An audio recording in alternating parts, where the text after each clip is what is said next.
Hujambo na karibu tena mtazamaji wa The World News katika kipindi hiki cha ulimwengu wa siasa. Mimi ni Adam Hussein.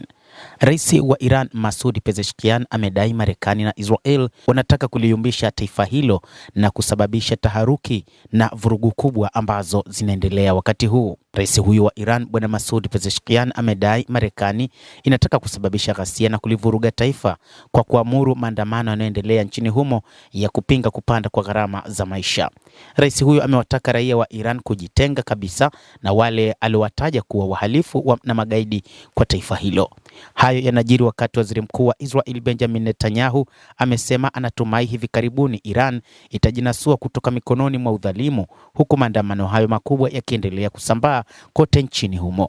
Rais Masoud Pezeshkian anasema kwamba mipango ya Marekani na Israel ni kuona kusambaratika kwa taifa la Kiajemi na kwamba waweze kufanya lolote wanaloliweza ndani ya taifa hilo.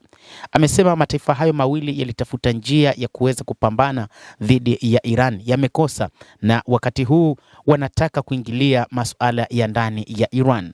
Hata hivyo, rais wa Marekani amezungumzia juu ya vifo vya waziwazi, huku rais wa Iran Masoud Pezeshkian akisema kwamba kama Iran kungetokea vifo vya waziwazi, vipi kuhusu vifo vilivyotokea katika ukanda wa Gaza, vifo vya zaidi ya watu 70,000 waliouawa kikatili na mashambulizi ya Israel. Hata hivyo, kwa mujibu wa waziri mkuu Benjamin Netanyahu, amesema kwamba ikiwa wa Iran watauondoa utawala uliopo wa Ayatollah Al-Khamenei, Iran na Israel zitarejea kuwa washirika wa kweli na kujenga siku za usoni zilizo na ustawi wa amani kwa watu wa mataifa yote mawili. Uingereza kwa upande wake imesema ingependa kuona mabadilishano ya amani ya madaraka nchini Iran mnamo siku za usoni. Kwa hivyo inaonekana kabisa kwamba mipango ya watu wa magharibi kwa kushirikiana na Marekani na Israel ni kuona utawala nchini Iran wa Ayatollah Al-Khamenei unaondoka madarakani. Kiufupi, kwa mujibu wa wachambuzi wa mambo, wanadai kwamba inaonekana mataifa ya Marekani, Israel na mataifa ya Ulaya yameshindwa kuelewana na utawala uliopo wa Ayatollah Al-Khamenei, utawala wa kidini.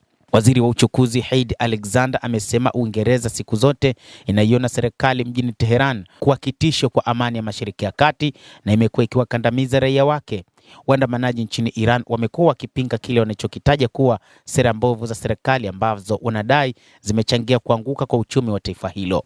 Hata hivyo, wachambuzi wengi wa masuala ya kiuchumi wanasema kwamba uchumi wa taifa la Iran umeyumbishwa na watu wa magharibi kwa kuwepo kwa vikwazo vya muda mrefu, lakini pia kwa sababu zisizokuwa na maana kwamba Iran inazalisha silaha za nyuklia, jambo ambalo halipo. Mamlaka nchini Iran inaendelea kuweka zuio la mtandao wa internet, ambapo Wizara ya Ulinzi ya Serikali ya Mapinduzi ya Kiislamu imesema imetuma katika eneo hilo ambapo jeshi la Iran linafanya kazi kivyake, na kwamba kuna vikosi maalum vilivyopewa jukumu la kulinda Serikali ya Mapinduzi ya Kiislamu ya Iran, ambacho mamlaka yake imekuwa ikitumika kwa ajili ya kuangalia namna ya wale wanaoendesha machafuko kwa kuchoma moto na kuharibu miundombinu ya serikali. Vikosi vyote vinaongozwa na kiongozi mkuu Ayatollah Al-Khamenei.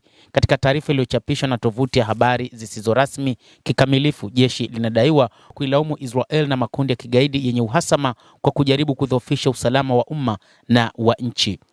Jeshi chini ya uongozi wa Amiri Jeshi Mkuu pamoja na vikosi vingine vya usalama, mbali na kufuatilia mienendo ya adui katika eneo hilo, litalinda kwa uthabiti maslahi ya taifa, miundombinu ya kimkakati ya nchi na mali ya umma, taarifa hiyo imesema.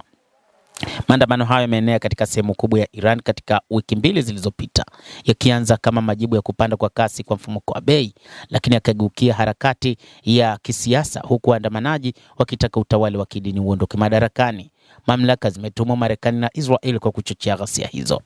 Endelea kutufuatilia mtazamaji, na usisahau kulike, kucomment, kadhalika na kusubscribe channel yetu hii. Mimi ni Adam Hussein, endelea kuwa nasi wakati wote. Endelea kutufuatilia uyajue mengi yanayojiri katika ulimwengu hapa The World News.